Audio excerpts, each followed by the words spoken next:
This is News 13.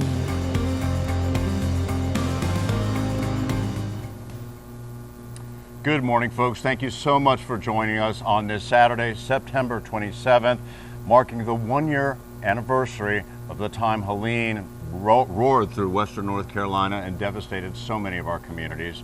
I'm Charles Perez. Thank you all so much for being here and joining us. I'm Taylor Thompson here in downtown Asheville. We are here at Bear's Barbecue. It's a really special day, Charles. I'm really excited to be here with you, to be here for our community. Yeah, and to mark this really solemn occasion, but also an opportunity to lean forward. Exactly. And if you guys didn't know, Bears actually served as a hub for the nonprofit organization World Central Kitchen during the days and weeks after the storm. They are cooking nearly 6,000 to 7,000 meals per day and delivering them to over 300 recipients across impacted counties, Charles. Yeah, and in a little bit, we're actually going to meet the owner of Bears right here. She's going to step in with us and let us know what the journey has been like for them as they showed up for a lot of folks in the community. Yeah, very true. But before we even get to that, we have our amazing team of reporters out in the field this morning, and they are working to bring you stories region-wide from all over. Yeah, we've got Justin Berger. He's standing by live in Burnsville. We've got Kimberly King. She's in Chimney Rock for us. And we've got Jennifer Emmert. She's standing by in Swannanoa. We'll get to all of them in just a bit. But first, we're going to send it back to the studio where Julia Haley is standing by with the weather forecast. Hey, Charles and Taylor, we have some very calm conditions this morning after we had a round of showers roll through. Those temperatures are sitting in the 60s for many, 63 there in Asheville. Lake Lure around 66 degrees, and you've got some light rainfall right now. With that, let's talk about the last 12 hours. We did have some locally heavy rain just northeast of Landrum. And this morning, we are seeing some patchy fog throughout the area. Make sure you're driving a little bit slower on the roads, especially with this chance for some moderate fog. Now, a lot of events are going on today to remember our community, and with that, we do have some cloudy skies and then becoming a little bit more scattered with those thunderstorms throughout the remainder of the day. A closer look at Asheville as we start with those clouds, and then the afternoon is really when you see this round of showers, but don't worry, it's just our normal scattered thunderstorm that we would see during this time of year. And I'm tracking the tropics coming up in a few minutes. Thank you so much, Julia. Now, each of these areas where we have our crews today for our one-year special coverage, all of these areas saw very extensive damage from the storm. Yeah, and if you take a look at this, like you can see here, this is a look what each of those areas looked like in the immediate days after Helene. On your left is Burnsville, in the middle is Chimney Rock, and on the right is Swannanoa. And now all across western North Carolina's mountain cities and towns, you've described a community effort propelling you forward in the hours and days after Helene hit. Yeah, and I think the word that is so apt there is community, because no matter where you were, wherever you looked, there was a friend, a neighbor, somebody that was really willing to lend you a helping hand. Yep, very true. And starting out our team coverage this morning, we have our News 13's Justin Berger. He's over in Yancey County in the Burnsville Town Square. Justin, I know this area has always had a special place in your heart, really, for the last going on this morning. Yeah, good morning, Taylor, Charles. The south side of Yancey County is split into two sections. You have Pensacola to the west of Mount Mitchell and Silo to the east. You've probably seen those images of the buckled roads along NC 197 leading into Pensacola. But what about on the other side of Mount Mitchell? The South Toe Township's 72 square miles. 30,000 acres of federal land plus Mount Mitchell. The predictions in the model, of course, because of Mount Mitchell, had estimates of 20 to 30 plus inches in the purple on the rainfall predictions for this watershed. Barry Jones is third generation South Toe. He's volunteered with fire and rescue for more than 20 years. The watershed had 10 to 12 inches before Helene stalled over the valley. The ground was already saturated. Most homes were safely above a 100-year event, but Helene was a 1,000-year storm. Trees down everywhere, every culvert for the most part. Typically they're sized at a 50-year storm, right? Was blown out. So every driveway across the 300 roads on this side of the county was obliterated. So there was no access whatsoever. Swiftwater rescues are going constantly, right? As the water comes up, it's going into the next home, going through the next set of windows, Folks are climbing on the roof of this home, that home, and we're pulling them out. We never shut down. 45 homes were swept away completely in the watershed, And he said, Barry, can you check on my mom and dad? including the family of Yancey County Sheriff Shane Hilliard. And scouring up the bank, we found his mother and his father, his grandmother, and his aunt, all of which had lost all three of those homes minutes before or about the same time that Shane had that gut feeling that something was wrong with his parents. The radio was relentless. The massive scale of the storm sunk in as a Buncombe County firefighter asked Jones to verify if his family in Yancey County was still alive. On that one, I said, give me 10 minutes, and we went to that person's house, and I asked his wife, who was okay, what his daughter's favorite food was. And she was like, what are you talking about? You're asking me what my favorite food is, and there's trees all around the house, and it was Cheerios for breakfast. So I keyed the radio back up and said, Yancey, call him Buncombe, your kids are eating their Cheerios this morning. How did he react to that? He just said, thank you. Drawing on experience from Hurricanes Francis, Ivan, and Jean in 2004, they divided their 2 fire stations into 4 divisions. NC 80 was impassable, so Jones onboarded 11 contractors to push broken asphalt together to make the road navigable by utility vehicle. The community's 2 gas stations, loaded with more than 9,000 gallons of gas and diesel fuel, were up and running a day later after local electricians wired up generators. Connection outside the valley wasn't an issue. We had a Starlink here at the station. Soon after, a helicopter from Roanoke brought more Starlinks, Samaritan's Purse supplying hundreds of generators. On the ground, all the drivers that were picking folks up when we could cut access to them were pastors and deacons of the local churches. They're like, hey, we got a problem, you got to help Joe. I was like, great, you're going to help me help Joe.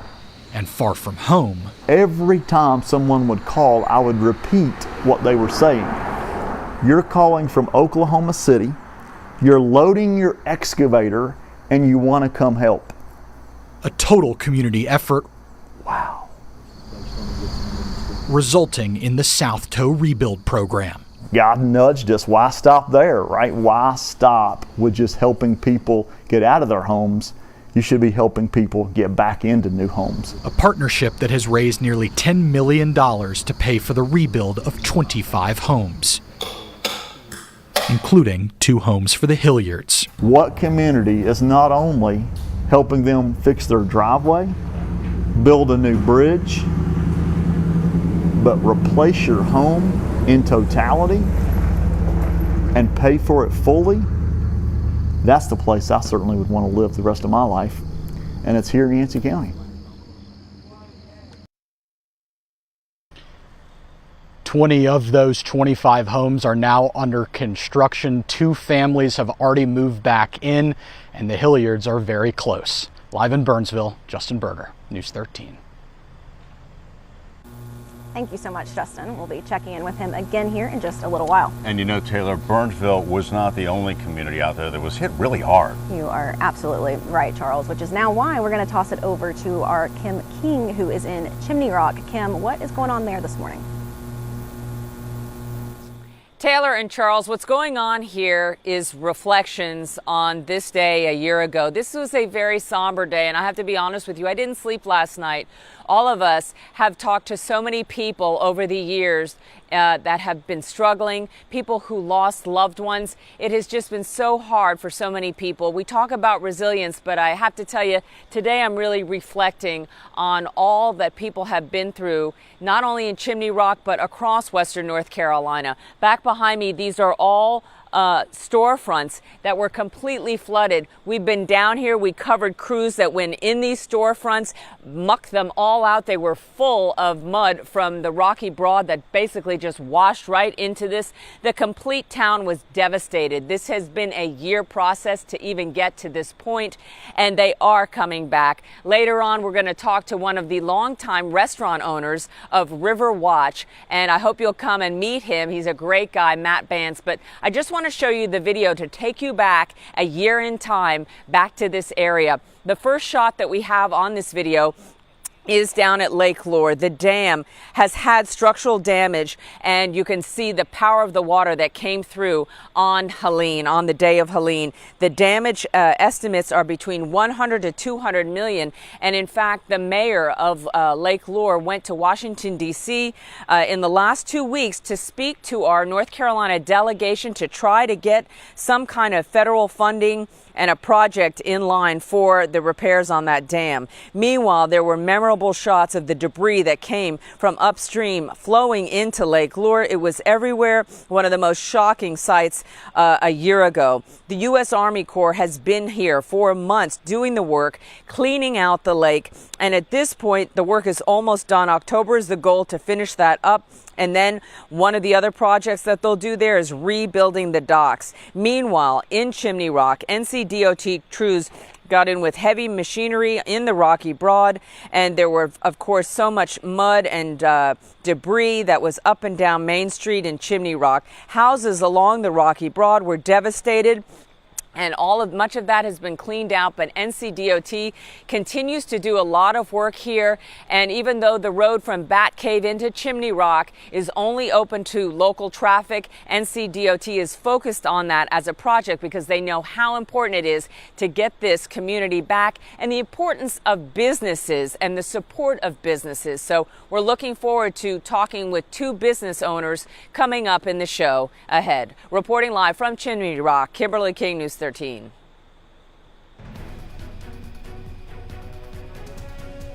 I'm News 13's Jennifer Emmert in Swannanoa at a location you may recognize, the bridge that had a shipping container stacked on it. The Swannanoa River spilling its banks and flooding neighborhoods, causing issues for homeowners. We'll talk about one solution now available to homeowners coming up. Thank you so much, Jen. But before we hear from Jen, we'll get a look at your forecast for today. Yeah, plus a bit later on the show, we're talking again with the Craig family about how they've found a new thread of hope amidst all they've gone through in this year since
And now, your News 13 Skywatch weather. Good morning to you. We're tracking the tropics where Hurricane Humberto is a major hurricane. Category 4 has a chance to become a Category 5 storm. But as you can see from this track from the National Hurricane Center, it is forecast to stay well away from land and therefore will remain a fish storm. But what we're really tracking is potential Tropical Cyclone 9, which has a chance to become Tropical Storm Imelda just a little bit later. There is very much uncertainty in the forecast as we near the coastline, as most of these spaghetti models are showing a bit of a split in the forecast there. So something we're going to continue to track. Low impacts, though, would be a coastal storm pulling away. High impacts would be that pulling west scenario. But for now, we're mostly focused on the track as it stays there in the Atlantic. And I'll dive deeper into this in your local forecast coming up.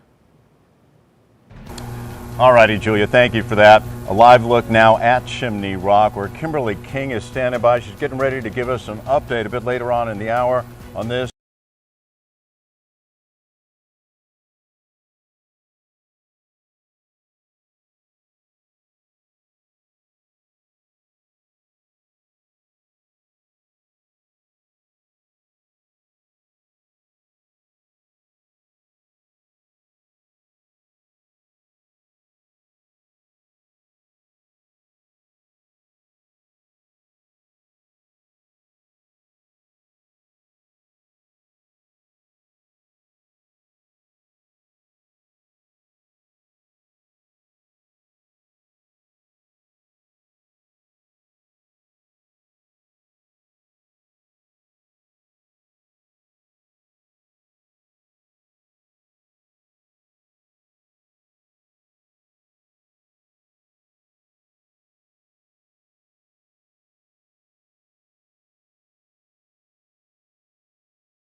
Welcome back, y'all, and thank you so much for sticking with us. Today marks 1 year since Helene wrecked through our mountains. Can you believe that? It is hard to believe. It moved quickly, but it was also so much in there.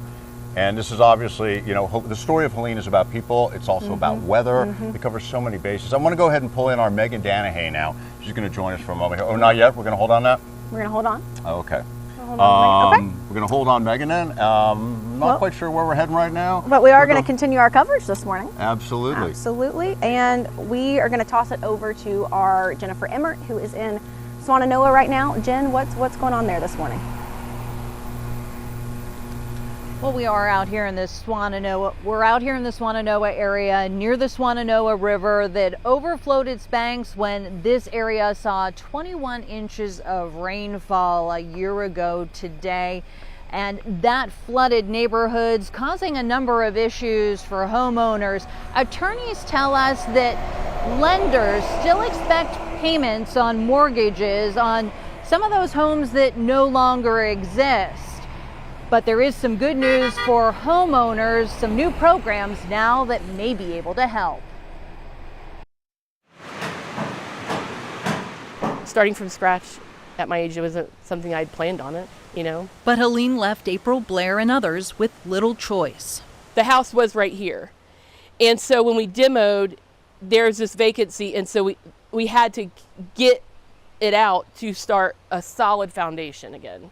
When I met April in May, like so many others she was struggling to rebuild. Our first site work guy said it would take us about 80 dump truck loads of dirt to give us over the rock bed that was left. We got to 30 and I said, stop the bleeding, it's too expensive. I need you to stop giving me a yard, I need a house. The financial strains on the Blairs, a concern echoed by many trying to piece their lives together after Helene. I'm still paying on my first mortgage for a house that doesn't exist that went down the river, while I'm paying for a brand new construction. For months, I reached out to financial sources and recovery experts before landing at Pisgah Legal Services. There is no blanket program for loan forgiveness after disasters. Meaning the answers or kind of assistance so many need doesn't exist at the scale or form people require.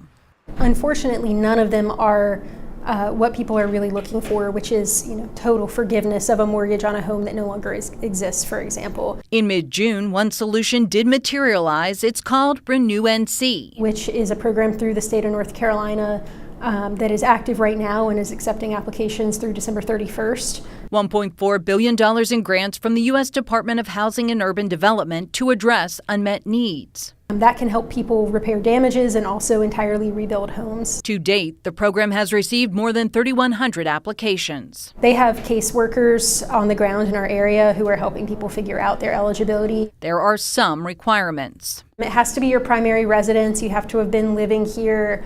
And there are income guidelines as well as documentation that has to be provided to show that you have clear title.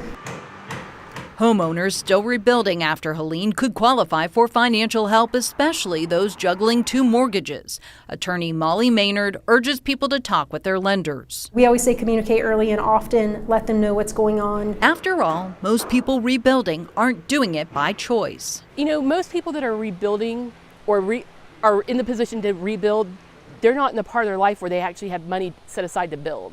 They're doing it out of necessity. They're doing it out of desperation to get a home again. You qualify for the program unless you apply. You won't know if you qualify for the program unless you apply. You can find information on how to apply for Renew NC on our website at WLOS.com. In Swannanoa, Jennifer Emmert, News 13.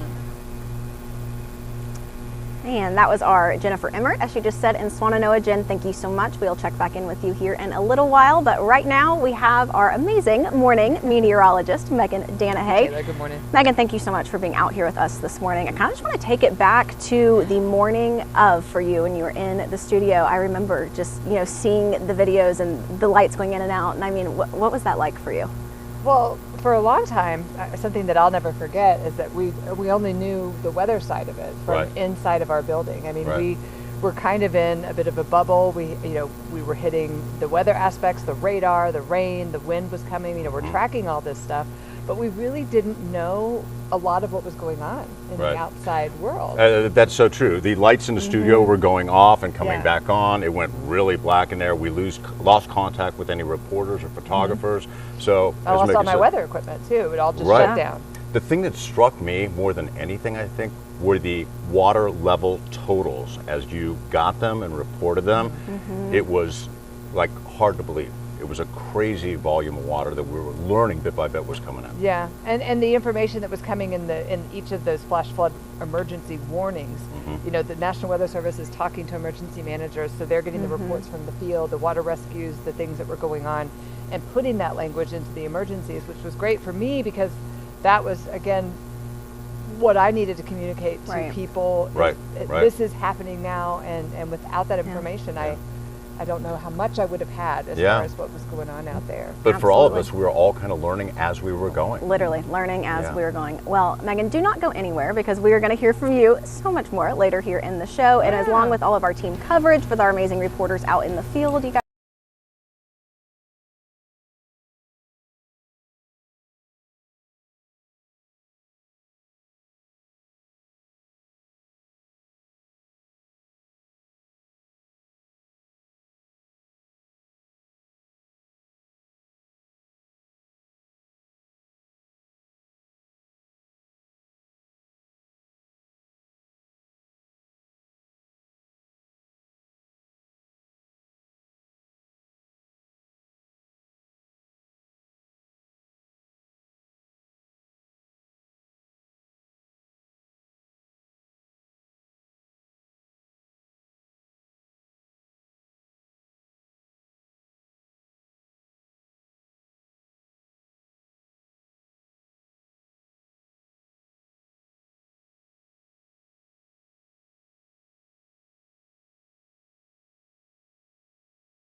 And now, your News 13 Skywatch weather. Good morning to you. 1 year after Helene, today's rain and thunderstorms may stir memories, but don't worry, it's just a chance for some scattered showers for the day. Lots of events going on. Fairview United is holding still strong, and those temperatures are going to top in those 70s. Looking at the mid 70s, those chances for showers will start to peak into those afternoon hours, as we do have a front pushing through, stationary front there, bringing some showers that are exiting our area this morning. Those temperatures sitting in the 60s for many, 64 for Asheville, 65 around the airport. Greenville about 68 degrees. And we do have some patchy fog this morning. Some of that is moderate, so make sure that you are driving a little bit slower on the roads out there. Planning out your day, we do have those cloudy skies, but around 1 p.m. is when those showers start to initiate. A chance for some locally heavy pockets, specifically in the foothills, but overall it's just going to be these passing showers throughout the day. And our next weather maker is not just this front, but also we're tracking the tropics, as there is Umberto and Imelda. So we have one storm, no effect to us. Another one that is sitting in the Atlantic there does have a chance to bring some rainfall, but this is mostly going to be toward the coastline. And here is your extended forecast. We've got some scattered showers throughout this weekend. All right, Julia, thank you. We've got a lot more coming up this morning. Yes, we do. We are going to be hearing from the owner of Bear's Barbecue here on the South Slope. Do not go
you take us.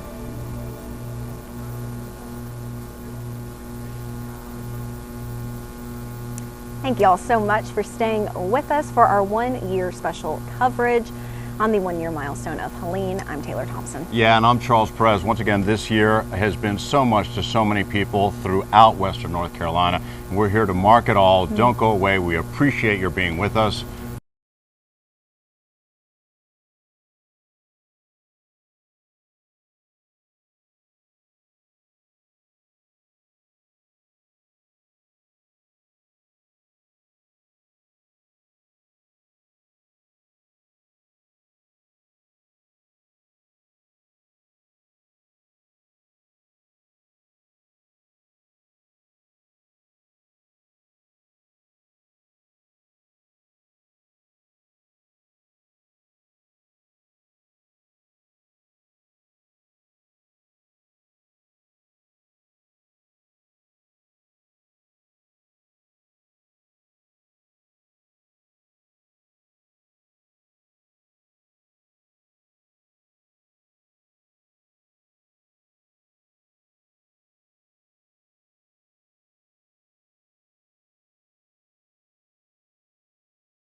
Now, special coverage. Helene 1 year later.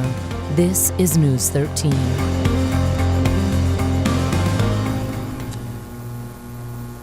Good morning, folks. Thank you so much for being with us, not only this morning, but throughout the past year, marking our coverage since Helene.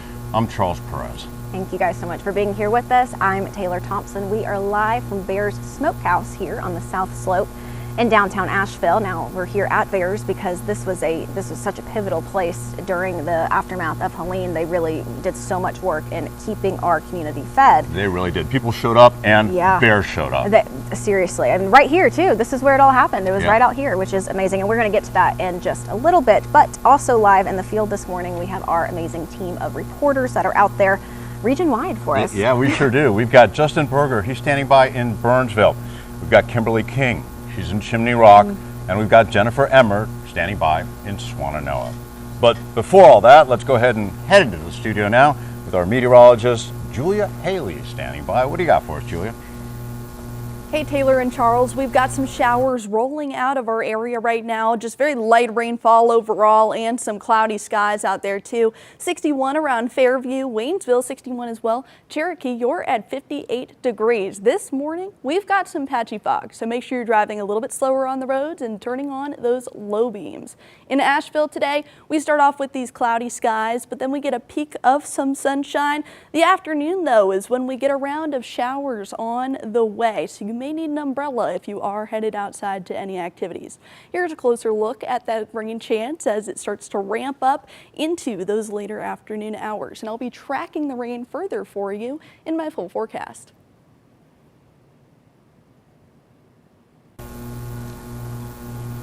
All right, I think there's a wrap right there on Julia. Hey, thank you so much, Julia. Appreciate you being with us. And now we are going to head on over to Chimney Rock.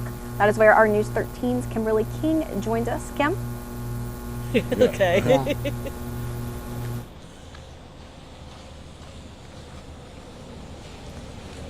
Hey everybody, good morning to you. We're so glad to have Matt and Michelle. They own Riverwatch Bands, and thank you so much. You've been through so much, but you have good news today to talk about the community, and your restaurant's been open for how many weeks? About 5 weeks now. Riverwatch Bar and Grill has been open. It's been spectacular. We've had lots of support from our continued customers and our visitors and townspeople. It's been wonderful since we've opened. It's actually better than back to normal. That's great. Yeah. Michelle, we have video that Matt sent me yesterday. Tell me what it was like, that video that was shot, and what the feeling was that day. Well, we weren't here that day, but once we were started to get pictures coming in, it was devastating. It was heartbreaking to see the way Chimney Rock was looking. And how about the video of the river? The river was unreal, unbelievable. It was right to the bottom of our deck at the restaurant, which has got a 30-foot drop below it, and it was just as high as our deck. It's something we've never seen before. What have been your feelings before you opened? What was it like for you and the community in Chimney Rock? It was heartbreaking. It was just, there was a lot of work in front of us. We didn't know if the town was going to come back, if any of the stores were going to come back, just we didn't know what was going to happen. We really were at a loss. And the Army showed up, Spokes of Hope showed up. Yes, they did, and it just turned around. Everything, we were all determined to get back on track and get this community going again and get this town back, because Chimney Rock is really important to a lot of people. It is. And a lot of people feel strongly about it. Once this all started up, it was just, there was no stopping us. All right. I have to wrap. Thank you so much for coming out here. We love this couple, and I hope that you'll come to see them. They're open and they're going strong here. Thank you. Back to you in the studio. Back to you. Thanks. I'm Jennifer Emmert in Swannanoa, where talking with Jason Boyer yesterday, 21 inches of rainfall fell in this area about this time last year. And of course, all of that rainfall then funneling into the reservoir that is out here and then into the Swannanoa River Basin, which of course then flowed down into the Biltmore Village area and the River Arts District, taking with it modular homes and debris and causing just catastrophic damages in this area. And I want to step aside here so you can see behind me some of the scars that still exist in this community. You can still see this area where we're standing had been a gas station, and there's still a good bit of debris piled up around the bridge here. Swannanoa will mark this 1-year milestone with a breakfast this morning. Blunt Kitchen, an area nonprofit that's fed so many from this community since the storm, is hosting a still standing celebration today from 11 a.m. through 6 p.m. in this area near Beacon Village. This morning there will also be a walk from the Swannanoa Fire Department to the river for a river blessing and a remembrance of the lives lost during Helene. This community is also rallying and slowly making progress. I spoke with the chamber director for the Swannanoa Black Mountain Chamber yesterday, and she told me that in this area over the last year, as many as 90 businesses have resumed business or reopened their doors, and there are more to come in this area in the coming months. Okie Dokie Smokehouse is trying to get their doors back open. The KOA campground out here that was decimated in Helene has since rebuilt several cabins. They have new campsites that are also available as they clean up. So this is a community that is coming roaring back over the last year, and they're making progress every day. We'll continue to tell you more about the resilience of the Swannanoa community coming up. All right, Kim King, thank you so much for that great report. You know, Swannanoa, Chimney Rock are not the only places that were hit really hard. That is a good point. Also, Yancey County, Burnsville, which is where we find our News 13's Justin Berger.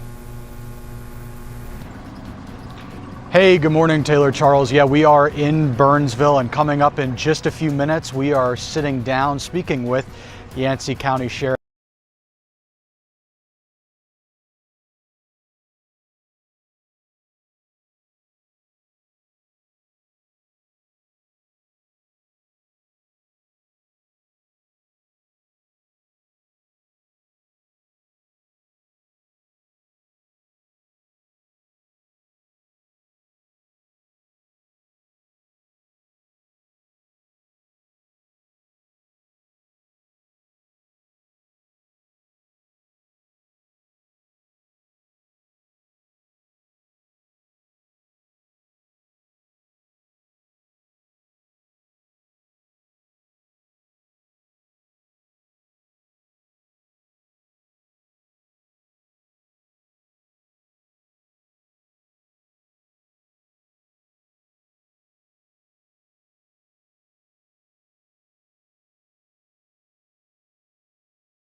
And now, your News 13 Skywatch weather. Good morning to you. Tropics are top of mind for many, and Humberto is now a Category 4 major hurricane, but it's expected to track out into the Atlantic, minimizing its impacts on the United States. I am tracking potential tropical cyclone 9, which has a track currently up the east coast of Florida and toward the Carolinas, but there is a lot of uncertainty in this forecast because there is a chance for an upper level low to its west and of course Humberto to steer this track in different directions. That's why our spaghetti models currently show that split as we stop there about at the coastline, and then you can see some eastward motion is possible and there is a potential for stall. This leaves a majority of that rainfall specifically around the east coast there near Wilmington and even Charleston. But of course, we'll continue to keep you updated and track this storm as more certainty gets put in place. I have your local forecast coming up. Alrighty, Julia, thank you for that. Well, we've got a lot more coverage ahead, including, Taylor, a pretty special guest. I would say a very special guest, Charles. You guys, when we come back after this break, we are going to be talking with the owner of Bears Smokehouse here on our very special day of coverage.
Folks, welcome back on this really important. Here we go. I know. Hey, folks, welcome back on this, what is really such a noteworthy morning. That is very true. I'm so excited because I know we have told you guys where we are all morning, which is at Bears Smokehouse here on the South Slope. And obviously Bears would not be here if it wasn't for the amazing Cheryl and Totsic, who's standing here with us right now. Cheryl, obviously, you know, the reason when I had reached out to you a few months ago and was like, hey, we really want to do this show here, you know, would it be possible? And that is because you guys are so pivotal after those first few months when Helene hit. I mean, kind of talk to us about, I know we have a whole set here right now, but for months after, this was a very different look. Kind of walk us through it. Yeah, our property transformed within 24 hours. We had World Central Kitchen helicopters landing right behind us on Federal Alley and setting up shop very, very quickly. We became the field kitchen for World Central Kitchen, and we had hundreds of volunteers just pouring in those days after. And well, you know, Cheryl, I was going to say, like, I came here in those days, and it was a machine. It was. It was. So it was a little bumpy in the beginning, right? Because we didn't have all of our food, we didn't have our recipes, we didn't have the infrastructure, but we had food, and we were pumping it out. See, and that's where I'm going, because what inside you moved you to show up this way? It's what Bears does. It's what we've been built on. It's the way that we've always believed that we need to give back to our community that we do business in. Wow. And my staff came and they found me in East Asheville. I live near the Swannanoa River. We were perfectly fine at our property, but we knew we needed to get here. We had over $20,000 worth of product that had just been delivered. And we just needed to come up with a plan. You know, and you guys did it. You came up with a plan. How many people did y'all end up feeding? Between World Central Kitchen and with them, we were doing work for American Red Cross, 1.5 million. 1.5 million people. Yeah, that's amazing. We served just into April. Wow. By the time the need really decreased. Make a difference in a big way. Yeah, Cheryl, thank you so much for joining us. Of course, we thank really you. appreciate We it. love having you guys here. We're so thankful to have you. Thank you so much, Thank Cheryl. you so much. And of course, we are going to continue with our awesome team coverage here this morning. We're going to hand it over to our News 13 Justin Berger, who is still in Burnsville. Justin, what's going on there? Hey, good morning, Taylor. Yeah, I'm still in Burnsville, and I'd like to welcome Sheriff Shane Hilliard to the set. Sheriff, good morning. Good morning. So our folks on TV just saw the story, including your parents whose house washed away. Have they moved back in yet? What's the update there? So getting really close. Just a few final details left to go. Should be, you know, in the next few weeks. I'm sure really exciting for you to see that. Oh yeah, absolutely. So take me back a year ago today, 6:50. What are you guys doing the morning the storm hits? So about this time is when it was starting to really, you know, hammer us here. It was right around 7 o'clock. So that's when things was just going crazy. You know, a lot of 911 calls, a lot of people needing rescued started right around that time. So the calls were still coming through it before 7 a.m. That's right, yeah. So that day, Swiftwater rescues, it just nonstop, right? Just nonstop, yeah. Swiftwater rescues, rescuing people out of vehicles, homes, you know, all day long. The first time we met, I believe, was Monday or Tuesday after the storm. We kind of had a mini press conference just because Yancey County was in the dark and you wanted to get some information out. That's then right. A few days later, we drove into Pensacola, and you know, there's the shocking picture of the bus and the church, and the roads were completely gone. What do you remember about those days after the storm? You know, a lot of it honestly is a blur, those first few days, but just the devastation. And you know, now you go back and it's hard to imagine how bad it was those first few days and weeks. I've asked you this question before, but I'm going to ask you again. Yeah. You wear that Yancey Strong hat a That's lot. right. What does Yancey Strong mean to you? That just means, you know, the community, resilience, our faith, and we're just pressing on. So today, a lot of communities, including yours, are going to be doing some things to mark this milestone. I know there's a first responder breakfast that's going to feed around 200 people starting at 9. Y'all are unveiling a monument here in Town Square. Give us an idea of how Yancey County is remembering this day. Yeah, so Old Tommy Day is always the last Saturday in September. So this morning is kind of going to be about Helene, and then it'll transition into Old Tommy Day, and then there's lots of other stuff going on at the fire departments, and you know, just stuff going on around the county all day long. Including those mules that were here last year. They're right? out. The mules are going to be on the courthouse lawn, is my understanding. So, do you have a takeaway when you look back across the last year, what you've learned, what this storm has taught maybe you and your county? It's brought back, a lot of faith in humanity. I mean, the outpouring of help, from inside the county and then as well as the world coming here to help us has been amazing. Barry is who we were talking to an hour ago, and he said it was a total community effort in the South Toe, but I think that's really the Yancey County mindset. Right. Is it's us. We're pushing the gravel together to get our ATVs and UTVs across, and that's what it really felt like. But it is, exactly. All right, Sheriff, we look forward to memorializing the day with you all day. Thanks so much for joining us this morning. Thank you. Back to you all. And now your News 13 Skywatch weather. Good morning to you. Lots of events to honor the resilience of our community today. We start off with those cloudy skies, a peak of sunshine, and then we do have some showers and thunderstorms in the forecast, but it is nothing like what we saw a year ago. We currently have a low pressure system that's bringing some of these showers to the area this morning, but most of them have already exited western North Carolina and the upstate. Just a few lingering light showers. Overall, those temperatures are sitting in the 60s. And we do have some patchy fog this morning. Turn on those low beams. And let's take a look at your day ahead. Those showers start to initiate in the afternoon and evening hours. A chance for some heavier showers toward the foothills and then calming down overnight. Now we do have this front, but also we have two systems that I'm tracking.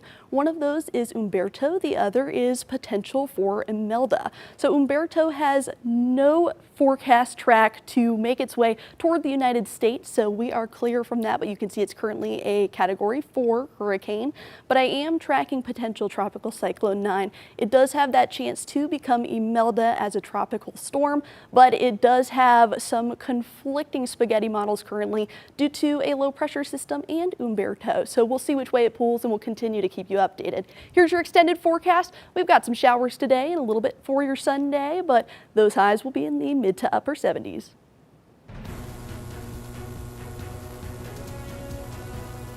Thank you so much, Julia. Well, after the break, we'll be looking at some of the events in Swannanoa working to commemorate Helene 1 year later. Do not go anywhere.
All right, welcome back, folks. We got a whole lot going on. We got a whole lot going on, you guys. We have a full list of those Helene events. Do not forget to always check out our website. It is WLOS.com. That's where you're going to be able to find all the events. We have a full list of everything going on today that you are going to want to be a part of. And speaking of being a part of things, Charles, if you haven't been tuning in, we have still a whole other hour here. So do not go anywhere. We'll be back here in our 7 a.m. hour. We've got some more special guests coming up. So stick with us for our 1-year special coverage.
Now, special coverage, Helene 1 year later. This is News 13.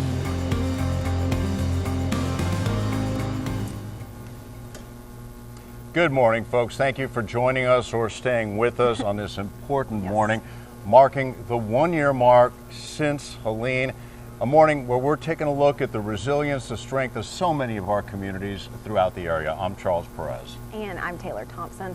We're live here at Bear's Smokehouse on the South Slope in downtown Asheville. We have had a great morning so far. We've talked with the owner, Cheryl, who is amazing. We have so many more special guests coming. I want to give you a little bit of background about where we're hosting the show from this morning. So Bear's actually served as a hub for the nonprofit organization World Central Kitchen during the days and weeks following the storm. A little bit ago, we talked with the owner, Cheryl, and she actually told us that 1.5 million meals was how many meals they ended up That's serving pretty incredible. people, which is just so amazing. Yeah, it sure is. Certainly a sign of service. We've got a team of reporters out in the field this morning throughout the area. They're taking a look at some of those communities that were hit really hard and the difference the folks there made. Yeah, we have 3 of our amazing reporters out in all of our regions this morning. We have News 13's Jennifer Emmert, who is in Swannanoa, our Justin Berger, who is in Burnsville, and Kimberly King, who is over in Chimney Rock. And before we touch base with all them, we're going to send it back to our studio and meteorologist Julia Haley, who's standing by with the latest on today's weather. Julia, good morning. Hey, good morning, Charles and Taylor. We have some showers that are rolling through our area. As you can see, some light rainfall is still possible around Marion, Tryon, and even into Lake Lure. Those temperatures are sitting in the 60s right now, pretty mild. And with that, we do have some cloudy skies along with this rainfall that we're seeing. We do have some fog currently out there. It's mostly moderate fog for some, as we do have some patchy spots with some locally dense pockets as well there around Marion. Make sure you're turning on those low beams, driving a little bit slower as well.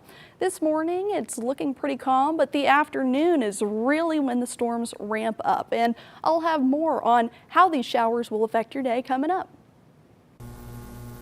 All right, Julia, thank you so much. And now to our team coverage and one of our reporters standing by out in the field. Yes, she is. That is our News 13's Jennifer Emmert, who is out in Swannanoa. Jen, what's going on out there this morning?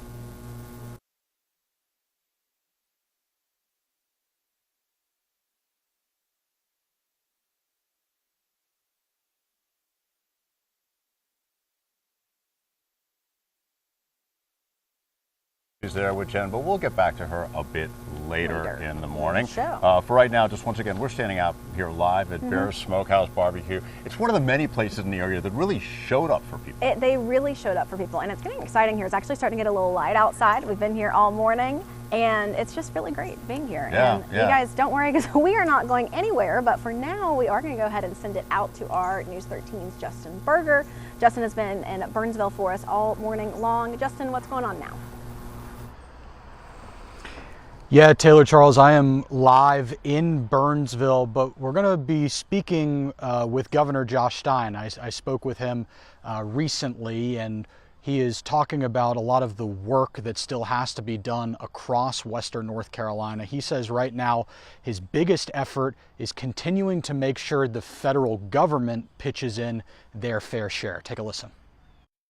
You said recovery needs to be a team sport. Yep. But so people understand, in that team sport analogy, the federal government needs to be Michael Jordan on the team. They're right? the check writer. They're the check writer. Think about the scale of this damage, $60 billion. That is more than money exists in this region as an entirety. The state budget is about $34 billion a year. So essentially you're talking about 2 years of the entirety of the state budget just to come back to where we were before. That's why we have the federal government. They are the big brother. They've got a huge checkbook, and honestly, they are that insurer of last resort, and they have been that historically for every state that's taken it on the chin. And you asked me an interesting question about, well, we're at 9% now, and yes, Sandy ended up being at 78%, but where was New Jersey and New York after 1 year? And we went back and did a little research, and they were at 50% after 1 year. The federal government had said, we will award you, we will appropriate you half of the overall damages, and then it ended up getting to 78%. I'm just wanting to see the same level of urgency from the federal government as we're seeing from the state, as most importantly is what we are seeing from the people of Western North Carolina. This is a recent request. A spokesperson for the White House said that request made you unfit to run a state, but it sounds like he was a little more open to it this time. I will take the statement from the White House press person with a bit of a grain of salt. It was a press person, it wasn't the president. And my job as governor is really basic. It's to fight for the people of North Carolina. And if they're going to criticize me because I'm asking for more federal resources that we deserve our fair share. In fact, I would be unfit if I did not fight for North Carolina. I imagine you're sprinting every day, but it's not 100-meter. You have to sprint a marathon, several marathons. That's right. Is that what it feels like? It does, but there's always something we can do today that will move us closer to our end goal of recovery. So it's what can we do today? What is right in front of us? What needs to happen for the next thing to happen? And that's what I'm constantly pushing my team, my staff. It's like, well, what do we have to do to get here? Okay, well then when are we going to do this? Then let's get that done so we can do that, because that will then lead to the next positive outcome. You just have to be asking yourself every day, what can I do today to advance the ball? Governor, thanks so much for joining us. Justin, thanks. And my entire 20-minute conversation with the governor is available right now on the WLOS YouTube page. After you finish watching our coverage, be sure to head over there to take a look at that. Now over to Jennifer Emmert in Swannanoa. Thank you, Justin. We are in the Swannanoa area, in an area you likely recognize because the bridge behind me was a focal point here in Swannanoa in the days after Helene. That's because this bridge has had shipping containers stacked up on it. That was because of the sheer force of the water of the Swannanoa River running through this area. I was talking with Chief Meteorologist Jason Boyer just yesterday. He told me that this area saw as many as 20 inches of rainfall, and of course all of that water falling in the North Fork Reservoir. And I remember in the days after Helene standing out there at the reservoir and just looking into those empty water pipes, realizing just how bad that this was going to be. You're also taking a look at video, some drone video we shot out in this Swannanoa area of homes that just had the foundations ripped out from underneath of them because of the sheer force of the Swannanoa flowing through this area. The good news is that homes in this area that we were out here just a few months ago looking at the foundations, well, they have since been rebuilt and are once again occupied. There's a lot of rebuilding that's happening in this area of Buncombe County, as well as new businesses popping up, from produce vendors to businesses reestablishing themselves like the KOA campground. And over the next several months, representatives from the local Chamber of Commerce tell me that they expect that activity to continue into October and November, with businesses once again reopening their doors. There are a number of activities that are happening out here today to remember that 1 year mark since Helene. Blunt Kitchen, who is a nonprofit in this area associated with Blunt Pretzels, they are doing a meal. They have done so many meals out in this community in the days after Helene, feeding this community when no one had power or water out in this area. That meal today is from 11 to 6 p.m. Also, from the fire department, the Swannanoa Fire Department in this area, they're going to do a walking down through this area, down here to the Swannanoa River to do a river blessing and remember those lives lost in the Swannanoa area after Helene. In Swannanoa, Jennifer Emmert, News 13. I'm Kimberly King. We're live in Chimney Rock on this very important day. Coming up, we'll tell you about a special event that will be happening here in Chimney Rock and also at Lake Lure, and talk to a local business owner who is waiting for the lake to be filled up.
And now, your News 13 Skywatch weather. Good morning to you. The tropics are top of mind for many, and let's dive into it. Hurricane Humberto is currently a Category 4 major hurricane, but as you can see from the National Hurricane Center's 5 a.m. advisory, this hurricane is forecast to stay in the Atlantic and therefore would not have any effect on the United States. I'm also tracking potential Tropical Cyclone 9, which has a chance to become a tropical storm and a hurricane. It would be named Imelda once it reaches that point. And what I am tracking specifically is a bit of uncertainty as we head near the coast on days 4 and 5. We do have what will be an upper level low pressure system and also Humberto that could play with the track of this storm. Of course, if it stays coastal, it'll have less effect on the mainland. And with that, let's talk about that rainfall. It'll be mostly along the coastline as there is a chance for this storm to stall there around Wilmington. And I'll have more on your local forecast coming right up. All right, Julia, thank you so much for that. Don't go away. We've got a lot more coverage, including, Taylor, a couple special guests. We have a few special guests coming your way in our 7:30 half hour. That would be the Mayor of Asheville, Esther Manheimer, and Representative Chuck Edwards. We'll be hearing from both of them, so do not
Good morning, folks, and welcome back. I'm Charles Perez. On this, the 1-year mark that Helene blew through western North Carolina. We're here at Smokehouse Barbecue right in downtown Asheville.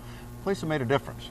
Place really made a difference. Thank you guys so much for staying with us. It is getting light out here today. It's turning into a beautiful morning. Yeah. We are so happy to be here. But we also have reporters all throughout our region this morning. They're in some of the hardest hit areas, really just focusing in as we continue our special coverage. And we are going to hand it over now to our News 13's Kimberly King. Kim is in Chimney Rock. Kim, who are you speaking with this morning? Hey Taylor, good to hear you on the earpiece this morning. I'm with Genevieve Helms. She's with the Adventure Company in Lake Lure, and thank you for joining us this morning. I know you guys have been so hard hit. How are you feeling on this day? Actually, very hopeful and positive. And things have really shifted from wondering when everything's going to be back to normal, and now we're just seeing it as progress. It is going to be a bigger project than anybody could have anticipated, but we have the promise of our lake back in May, and so we have things to look forward to and to plan for. Tell me, you gave me the video. Take me back to that day and what the video shows. That day, this has been an emotional couple of days. There was a documentary that came out that focused on a lot of the destruction and not as much the rebuilding. That day was pretty normal. We had experienced that much rain during Katrina, and the dam, the water flowed over the dam. We had some flooding, but it didn't really rise much over the docks. So we were sort of anticipating the same thing. We were in Asheville for our wedding anniversary the day prior, and power had gone out, so we weren't really sure if we were going to spend the night or come home. And then I just got this feeling like, hey, we probably need to go home, which was a really good decision because our children would have been here while we were stuck in Asheville. And we're on that video right now. On the video. Yeah. So Mark and Brody went out to go check the boats first thing in the morning. It was a very calm morning. They encountered a downed tree. So they turned around to come back, and they were sitting on the bridge on Boys Camp Road at the entrance of our home. And we're just kind of in shock to see the water moving that fast. And as they were just in awe and watching the water move, the bridge gave way underneath them, and Mark's first reaction was just to step on the gas, and they sort of Dukes of Hazzarded it over, and merely, were taken by Helene too, but it was really scary for them, and they feel just kind of lucky, relieved, I guess. Yeah. Well, I thank you for coming out here this morning. When the water fills up, you'll be back in business next summer. Look for the Lake Lure Adventure Company and a great team, you and Mark, Genevieve. Thank you so much for coming out here, and I hope you're able to reflect and look forward today. Thank you. Thank you. Yeah. All right. We'll send it back to you guys. Kim, thank you so much for that amazing coverage you continue to do out in Chimney Rock, and we have a few more of our awesome reporters out there today. We sure do, Taylor. Over the past year, we've been in so many of those communities that have been hit hard, and one of them certainly is Swannanoa. That's where we find our reporter, Jen Emmert, standing by. Jen, how are they doing out there?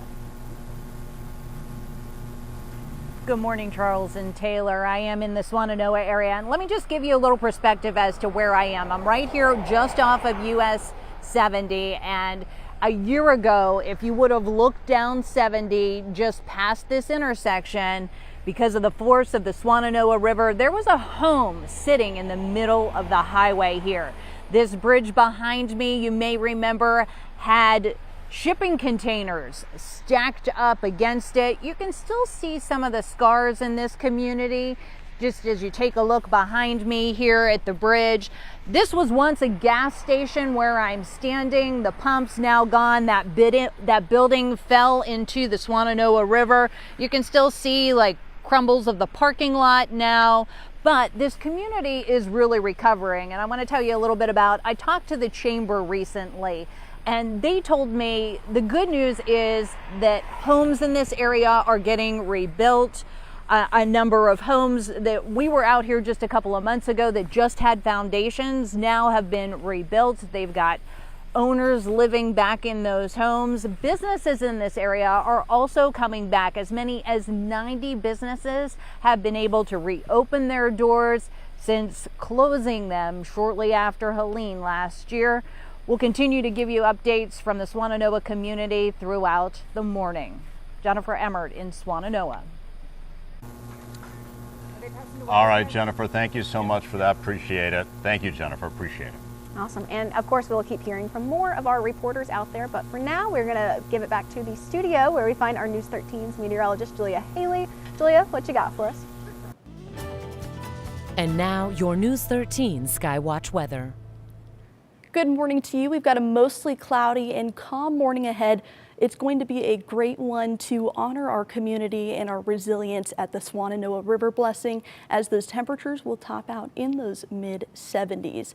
Now, outside on our Hunter Subaru Skycam network, we've got some cloudy skies out there in the mountains. Just a cool sight to see as those clouds continue to move through the area. On our radar and satellite, we've got some rainfall as a low pressure system sweeps through the area, and with that, some lingering showers in the area as well, mostly around Lake Lure and into Marion. Those temperatures are sitting in the 60s for a majority of western North Carolina. We have some localized areas of dense fog there around Marion, but overall patchy fog for the area. And also taking a look at that rainfall, it's going to initiate around 1 p.m., starting off with those light showers, and then a chance for some locally heavy pockets toward the foothills a little bit later in the day. But by those overnight hours, it should be pretty calm overall. And I am tracking 2 systems out there in the Atlantic, Umberto and the chance for Imelda. So let's take a look. Umberto has no forecast track close to the United States as it stays out there in the Atlantic as a fish storm. Of course, it is a major hurricane, but I am tracking potential tropical cyclone 9.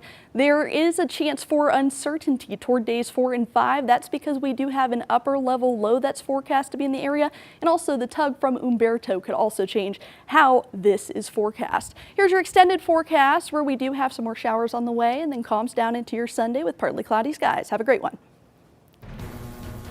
All right, Julia, thank you. All right, Julia, thank you so much. We've got some coverage continue still to come. Excuse me, got my tongue in my mouth where it's supposed to be. Still to come, including 2 very important guests, Taylor. That is exactly right, Yeah, Charles. right? We hope you guys have been with us all morning, but if you haven't, make sure you stick around for this last half hour, because we're going to have Asheville Mayor Esther Manheimer as well as Representative Chuck Edwards. We have some good stuff.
Welcome back, folks. You know, 1 year ago today, here in Western North Carolina, pretty much everything changed. Ooh, everything absolutely really changed. Does it feel like it's been a year to you, Charles? Because I feel like I've done so many stories, and everyone that I talk to, some people are like, it feels like 10 years. It feels like yesterday. I mean, no one actually is like, yes, it feels like a year. You know what it is? It's one of those days that stays with you, that you remember where you were, what you were doing. Yeah. Because you looked out and you're like, oh my gosh, this is not what I expected.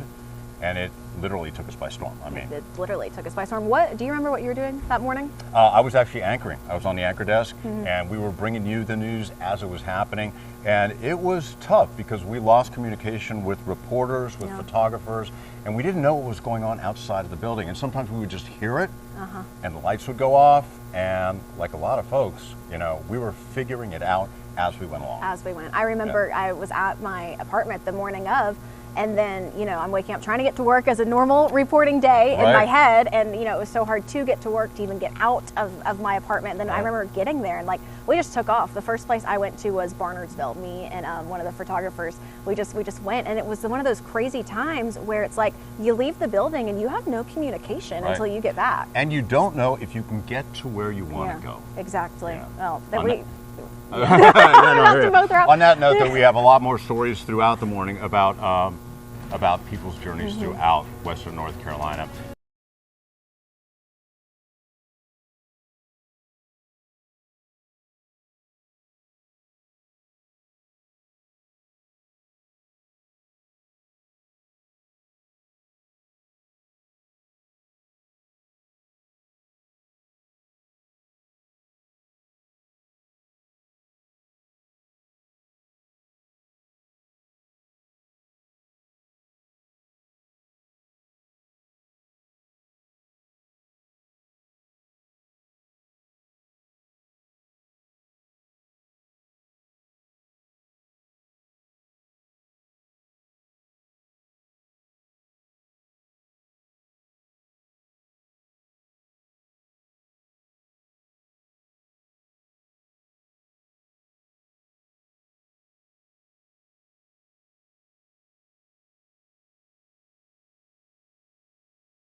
Now, special coverage, Helene 1 year later. This is News 13.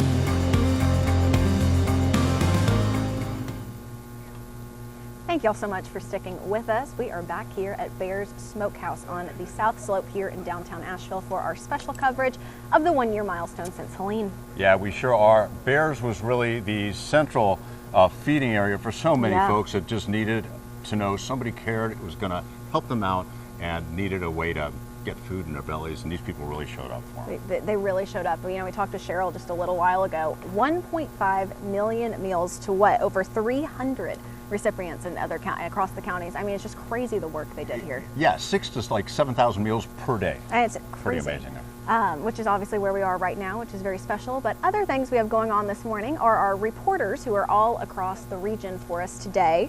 Yeah, we've got Kimberly King, she's standing by in Chimney Rock. Jennifer Emmert, she is in Swannanoa, and Justin Berger in Burnsville. But before we get to any of them, we have to get to my co-part, who I am missing so much this morning. You know, usually Saturday mornings, Charles, I love you. I'm really happy we're together. But you know, it's usually Julia and I am missing my girl. She is back in the studio. So Julia, what is going on there today? Hey Taylor, good morning. We've got some cloudy skies out there, and just take a look at the Pisgah Inn. Can't really see much in terms of visibility. Radar and satellite showing that we do have those clouds, and also those temperatures sitting in the 60s and the 50s. Some lingering showers are out there in Lake Lure and close to Marion.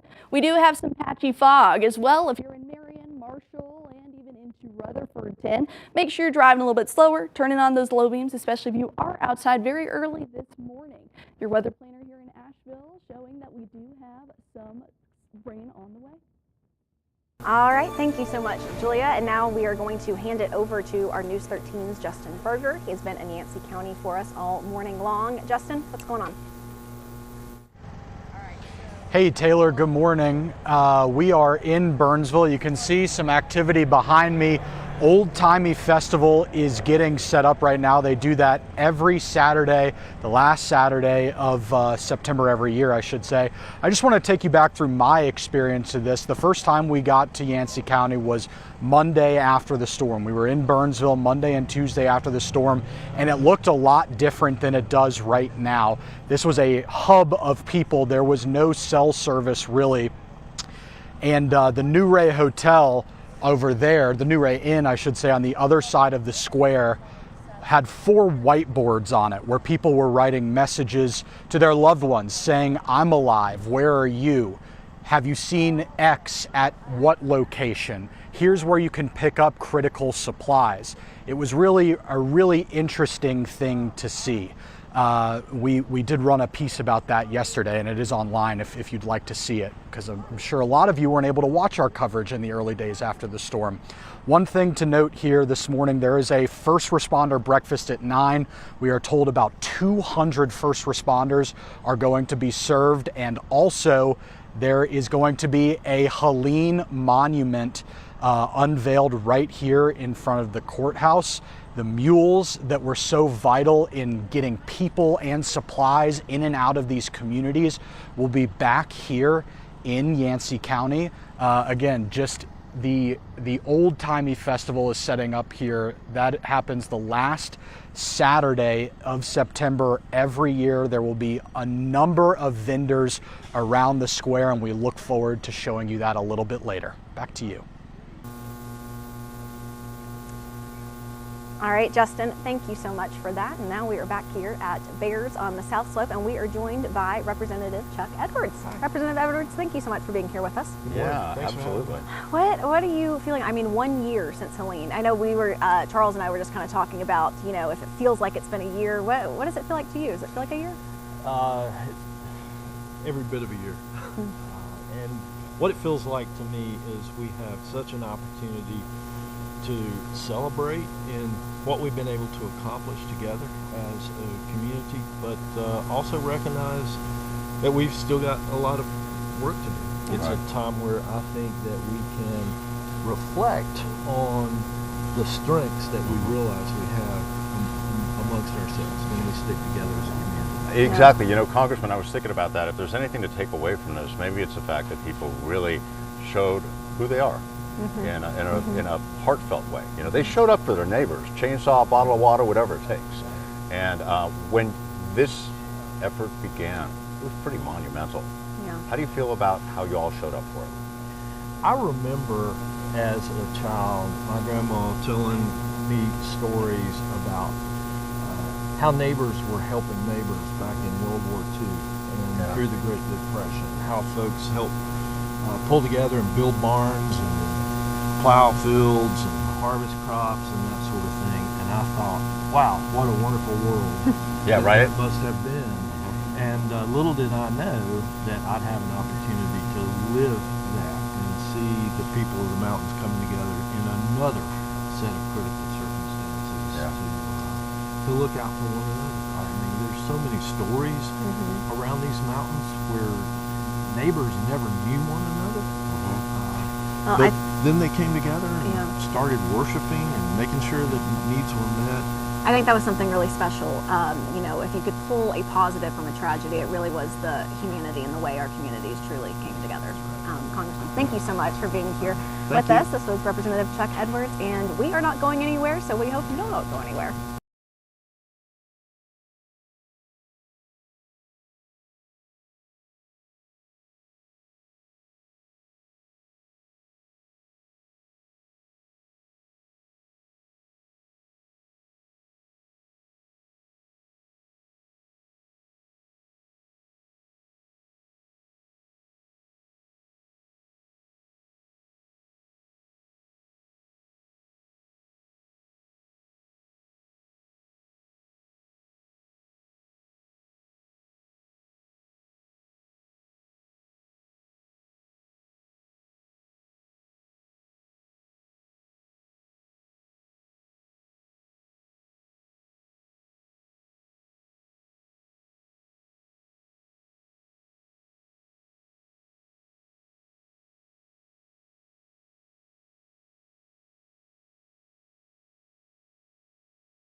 And now, your News 13 Skywatch weather.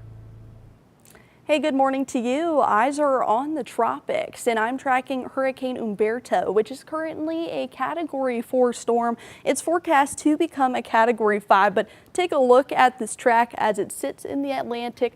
That means no effect to the United States. But another system, potential tropical cyclone 9, does have a chance to become Imelda as a tropical storm into this weekend and also into the work week, a chance to become a Category 1 hurricane. Now, there's a lot of uncertainty around this storm, specifically around the coastline. Days 4 and 5 are not yet set in place yet, and that's because we do have an upper level low that is forecast to be in the southeast. And of course, Hurricane Humberto is going to pull on that track a little bit as well. So going to have to continue to stay updated with us as this storm gets its updates from the National Hurricane Center. So here are the spaghetti models where you can see there is that chance for this storm to stall there, and then moving eastward is what a lot of these tracks are saying, which means it would interact with Humberto, but there still is a chance for those coastal impacts. And taking a closer look, you can see that Imelda could either pull west and slow down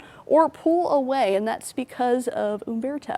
Future rainfall, let's take a look at what to expect. This is mostly going to be a coastal storm in terms of that rain toward Wilmington and even Charleston. Now we could have some rainfall a little bit further inland, but for a majority of these impacts, they're going to stay along the coastline. And we're talking more about your local forecast coming up. All right, Julia, thank you so much for that. We've got a lot more coverage to come, including a very special guest. Yes, we hope you guys aren't planning on going anywhere anytime soon, because coming up we are going to have the Mayor of Asheville, Mayor Esther Manheimer, who will be joining us along with all of our special coverage this morning. Do not go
Stand by. God.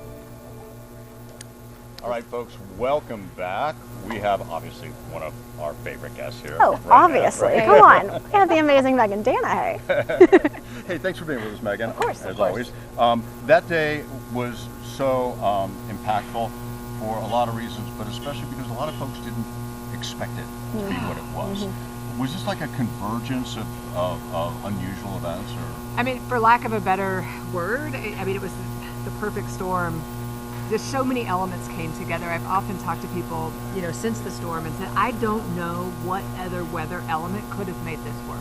Right. Except we didn't have tornadoes. It was kind of a worst possible scenario. It was, and honestly, the precursor rain event is what really set the table. Those 2 days of flash flooding rainfall that we had before Helene even got here, it pushed all of our rivers into minor to moderate flood stage. It saturated the soils, which made us vulnerable for debris flows and landslides and trees coming down with the wind. Just really the precursor rain event set the table for disaster. Like nowhere left for the water to go. Correct. That's incredible. Yeah. Well, So one day at a time, I guess we've gotten through it, you know. We have, you know. And I think what's really important too, you know, being here for the 1 year milestone is really looking ahead and moving ahead and kind of giving our community that feel of like, this was awful, but we're here, you know, and we're all here together, and it brought us together. Yeah, you know, survivors actually. Yeah. And being here at Bears is really cool too. I think you said earlier 1.5 million meals served. Isn't that insane? And they just turned into a hub. Yeah. It was amazing to see every community in this region band together like that and take care of each other. Kind of like special. the best in all of us. Yeah, the best of humanity. That's seriously, I think that's our biggest takeaway from all this. Nice to be reminded that exists, right? I love it. I love it. Megan, thanks. As always, thank you so much for being here with us. We love our Megan Danahay, and we love our coverage with you this morning. Do not go anywhere. We'll be right back.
Now, special coverage, Helene 1 year later. This is News 13. Welcome back, folks. Thank you for joining us on this Saturday, September 27th, marking the 1 year since Helene. really stormed into western North Carolina, a day we'll all remember. You'll never forget it. And to honor that, today we have so many of our reporters out in so many of our hard-hit regions. We are out in Yancey County, we are in Chimney Rock, and we are in Swannanoa, which is where we're going to go to right now. That is where we find our News 13's Jennifer Emmert. Jen, I know you've been out there all morning long. What's going on right now?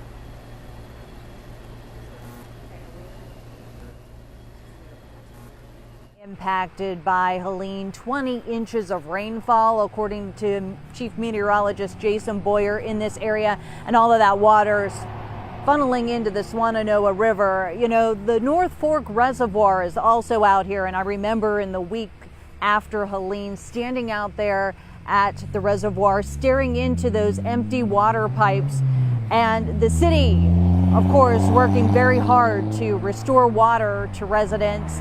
It took about 53 days to get drinking water back to the communities here. And since that recovery has continued, and they've been very resilient in this community, you know, organizations like Samaritan's Purse and Be Loved Asheville working to rebuild homes that were impacted here along the Swannanoa River, in areas like Beacon Village, which is just over here to the side. They have been rebuilding in the, you know, since just the weeks after Helene, and so many homeowners getting back into homes in this area. A number of businesses also coming back. The chamber telling us 90 businesses over the last year have reopened their doors. There are a number of events planned out here today to mark that 1 year mark. And there will be a walk from the Swannanoa Fire Department that's just down here to the Swannanoa River and the bridge here to do a bridge and river blessing. The governor will also be in this area at Valley Hope Church tomorrow for a remembrance service. So this community proving that it's very resilient and doing what it can to come back over the last year. In Swannanoa, Jennifer Emmert, News 13. Jen, thanks so much for that report. Really important to keep track on all what's going on throughout the area, really. Absolutely. And now we are back down here at Bear's Smokehouse, where we've been all morning. We are joined by a very special guest, the Mayor of Asheville, Mayor Esther Manheimer. Mayor, thank you so much for being here with us today. How are you feeling? Is it emotional? Yeah, I mean, you know, I'm staying really busy, so I'm not trying to get down in my thoughts too much about it. I'm trying to make sure we commemorate this moment and celebrate all of the wins and all of the things that have happened to come back from this storm. Right. But when you look at where you were, where the city was a year ago, and everything that's transpired in the time since, it's a lot. Yeah. It is a lot. It is absolutely a lot. And you've really, in terms of storms, you've sort of stood in the middle of it. Mm-hmm. How big of a challenge has that been for you? Well, I mean, you know, they don't train you for this at mayor school. Right, right. So you got to kind of figure out how to do this. And, you know, I'm so lucky to have a great team at the city and a great community like Asheville to help support us in this work. And we really have had supportive representation both at the state and the federal level to try to get us everything we need to be able to recover from this. Well, and we've kind of been talking all morning just about how Helene really brought out the best in people. I mean, what do you think is the biggest thing you've seen from our community in this last year? You know, I mean, I think the selfless generosity that people gave to their neighbors, to their friends, their family, people they didn't even know, strangers. You know, I talk about, it was amazing to me. I mean, everyone wanted to know how they could help, what they could do, and they all found a place. I mean, right here at Bear's Barbecue, we had lots of people that were volunteering and working with World Central Kitchen and feeding people all over Western North Carolina. Yeah, you know, Taylor was saying earlier, if there's anything you can take from this, a silver lining, if you will, it is how people showed up. Yeah, absolutely. In this community. Looking ahead quickly, in terms of renewal, how do you feel about where we're headed? Well, I mean, I feel good. We have done a lot of recovery, as you know, and I was just listening to the statistics around how many roads have been reopened and bridges repaired and water systems and sewer systems throughout Western North Carolina, housing, and but there's obviously still more to go. We have projects that are multi-year construction projects to rebuild parts of the city, parts of the county in Western North Carolina, and you know, we're working closely with the governor to advocate for more resources to be able to have the funds to rebuild. A work in progress. A work in Work progress. in All right, progress. well, keep at it. Thank you, Thank Mayor. you. Appreciate your being with us. Thank you so much for being here with us, Mayor. We're really appreciative. And now we're going to head back down to our studio where we find our News 13's meteorologist, Julia Haley. Julia, what's going on out there? And now, your News 13 Skywatch weather. It's 1 year since Helene, and today's rain may stir memories, but fortunately, we have only a chance for some scattered showers and thunderstorms. That'll be in the afternoon hours. But morning and even into that early afternoon, looking great for Still Strong at Fairview United. Beautiful views outside. It's a new day on our Hunter Subaru Skycam network with some cloudy skies there in the mountains and some sunshine. We have that rain pushing out of our area, leaving us with just those partly to mostly cloudy skies and also some patchy fog. It's moderate for most people, so make sure you have those low beams on while you are driving on the roads. Here's that rain that you can expect, as we do have those heavy showers possible toward the foothills and then calming down by those later hours. And then tracking two areas of interest, Umberto and Imelda. So here we go, one and then another. This is the one that's likely to give us some rain, and then we've got some nicer conditions on the way. Have a great one. All right, Julia, thank you so much. On the